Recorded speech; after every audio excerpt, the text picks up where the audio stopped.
اللهم لطفك بقلوبنا وأحوالنا وأيامنا، اللهم تولنا بسعتك وعظيم فضلك، وارزقنا لذة الوصول بعد السعي، وحاوط قلوبنا برحمتك يا رحيم، فإنك على كل شيء قدير. اللهم لطفك بقلوبنا وأحوالنا وأيامنا. الصراط المستقيم، والصراط المستقيم هو حضرة النبي. هو في أحسن من كده؟ أنت فاكر الصراط المستقيم ده إيه؟ النبي. طب ما أنتش عارف النبي قال صراط الذين إيه؟ أنعمت عليهم. أن يدنيك من حضرة الأحباب ويقول لك لبيك، فتترك ما يبقى وتطلب ما يفنى، فناب عنك في الخطاب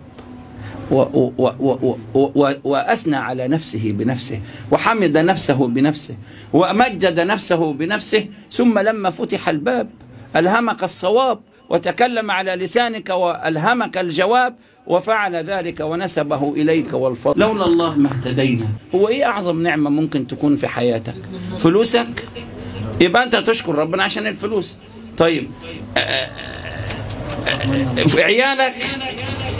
لا، المؤمنين مش كده. المؤمنين أعظم نعمة يرونها الله النبي. دي أعظم تجلي حصل للكون، أن الله تجلى على الأكوان بسيدنا رسول الله صلى الله عليه وسلم. قال لا يشكرني من لم يشكر من أجريت النعمة على يديه.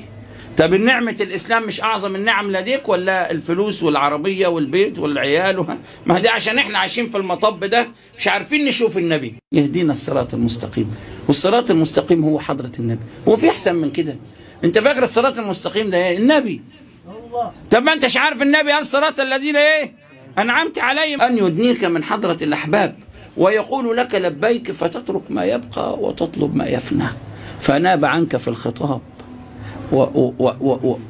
وأثنى على نفسه بنفسه، وحمد نفسه بنفسه، ومجد نفسه بنفسه، ثم لما فتح الباب ألهمك الصواب وتكلم على لسانك وألهمك الجواب، وفعل ذلك ونسى